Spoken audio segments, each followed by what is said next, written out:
Hello. ഒരുപാട് fan base ഉള്ള രണ്ട് സിനിമകളുടെ സീക്വൽ ഇറങ്ങിയ ദിവസമായിരുന്നു.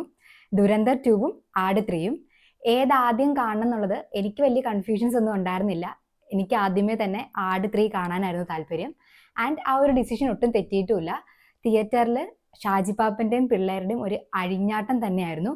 ഫുൾ ഓൺ എൻ്റർടൈൻമെൻ്റ് എന്ന് പറഞ്ഞാൽ അതായിരുന്നു ആട് 3.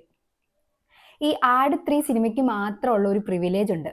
അതിലെ എല്ലാ ക്യാരക്ടേഴ്സും ഹൈലി എസ്റ്റാബ്ലിഷ്ഡ് ആണ്.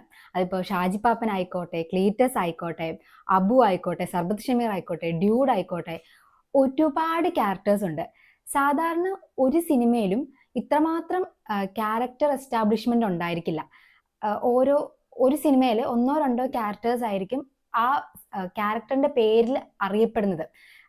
ഫോർ എക്സാമ്പിൾ പോഞ്ഞിക്കര അല്ലെങ്കിൽ ദശമൂലം ദാമു, അവർ അങ്ങനെ വളരെ കുറച്ച് ക്യാരക്ടേഴ്സേ ഉള്ളൂ. പക്ഷേ ഒരു സിനിമയിൽ തന്നെ ഇത്ര അധികം ക്യാരക്ടേഴ്സ് വരുമ്പം ആൻഡ് ഈച്ച് ക്യാരക്ടറിന് അവരുടേതായ ഒരു സ്പേസ് ഉണ്ട്. അപ്പോൾ ആര് കോമഡി പറഞ്ഞാലും അതിന് കോംപ്ലിമെന്റ് ചെയ്യാനും ആ ഒരു കംപ്ലീറ്റ് ഒരു കോമഡി എൻവയോൺമെന്റ് സെറ്റ് ചെയ്യാനും ഈ ക്യാരക്ടേഴ്സിനെല്ലാം സാധിക്കുന്നുണ്ട്. അത് ഈ ഒരു മൂവിയുടെ ഒരു പ്രിവിലേജ് ആണ്. അതിൻ്റെ ഒരു ഏറ്റവും വലിയ പോസിറ്റീവ് അതാണ്. ഒരാൾ പറയുന്നത് അത് ഈവൻ ഒരു ചളിയാണെങ്കിൽ പോലും അത് നല്ല ആസ്വദിക്കാവുന്ന രീതിയിൽ ഒരു കോമഡി ആയിട്ട് കൺവേർട്ട് ചെയ്യാൻ സപ്പോർട്ട് ചെയ്യാനായിട്ടും ക്യാരക്ടേഴ്സ് ഉണ്ട്.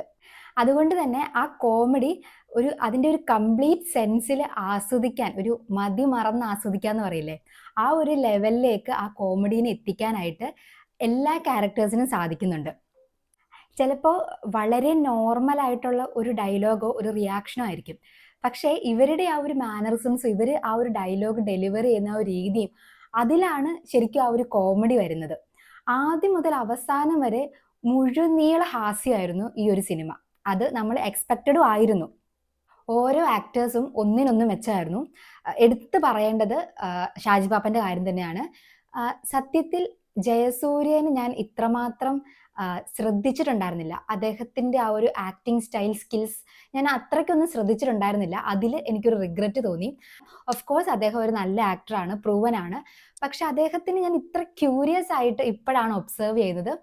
എത്ര in A fraction of A second ആണ് അദ്ദേഹത്തിൻ്റെ മുഖത്ത് എക്സ്പ്രഷൻസ് മാറുന്നത്. ശരിക്കും കോമഡിയും സീരിയസ് ക്യാരക്ടേഴ്സും ഒരുപോലെ കൈകാര്യം ചെയ്യാൻ പറ്റുന്ന ഒരു ബ്രില്യൻ്റ് ആക്ടറാണ് ജയസൂര്യ. അത് ആക്ച്വലി ഇത്ര ലേറ്റ് ആയിട്ടാണ് അദ്ദേഹത്തിൻ്റെ ആ ഒരു സ്കില്ല് ഞാൻ ശരിക്കും തിരിച്ചറിയുന്നത്. അതുപോലെ ധർമ്മജന്റെ ക്യാരക്ടറും എടുത്തു പറയാതിരിക്കാൻ പറ്റില്ല. ഓരോ ക്യാരക്ടേഴ്സും ഒന്നിനൊന്ന് മെച്ചമാണ്. പക്ഷെ അദ്ദേഹത്തിന്റെ ക്യാരക്ടർ ജയസൂര്യയുടെ എല്ലാ മൂവിനെയും സപ്പോർട്ട് ചെയ്യുന്ന ആദ്യം മുതൽ അവസാനം വരെ ഉള്ള ഒരു ക്യാരക്ടറാണ്. ആൻഡ് സിനിമയിൽ ഉടനീളം ആ ഒരു കോമഡി കൊണ്ടുവരുന്നതിൽ ഒരു മെയിൻ ആയിട്ട് കോൺട്രിബ്യൂട്ട് ചെയ്യുന്നതും ധർമ്മജൻ തന്നെയാണ്. സിനിമയിലെ രണ്ട് കാലഘട്ടങ്ങൾ കാണിക്കുന്നുണ്ട്, ഒരു പഴയ കാലഘട്ടവും പുതിയ കാലഘട്ടവും ആയിട്ട്. അതിൽ പഴയ കാലഘട്ടം എനിക്ക് കുറച്ച് ലാഗായിട്ട് പല സ്ഥലങ്ങളിലും തോന്നിയിട്ടുണ്ട്. പക്ഷെ ഇടയ്ക്കിടയ്ക്ക് അവർ ഈ ഒരു കോമഡി ഫാക്ടർ ഇടുന്നത് കൊണ്ട് എൻ്റർടൈൻമെൻ്റ് ആയിരുന്നു. പക്ഷെ എന്നാലും എനിക്ക് ആ ഒരു പുതിയ കാലഘട്ടം കാണിക്കുമ്പോഴാണ് കുറച്ചും കൂടെ ആക്റ്റീവായിട്ട് നമുക്ക് എൻഗേജ്ഡ് ആയിട്ട് ഫിലിം ഉണ്ടായിരുന്നത്. ഞാൻ പേഴ്സണലി മിസ് ചെയ്യുന്ന രണ്ട് കാര്യങ്ങളുണ്ട് ആട് 3യിൽ.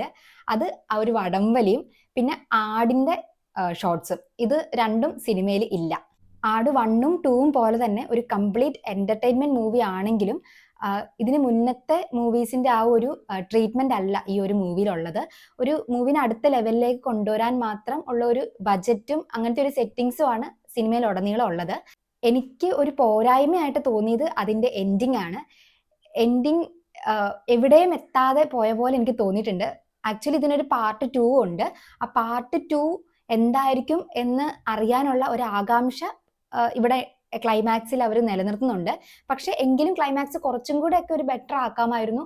പെട്ടെന്ന് നിന്ന് പോയ ഒരു ഫീലാണ് എനിക്ക് ക്ലൈമാക്സിന് കിട്ടിയത്.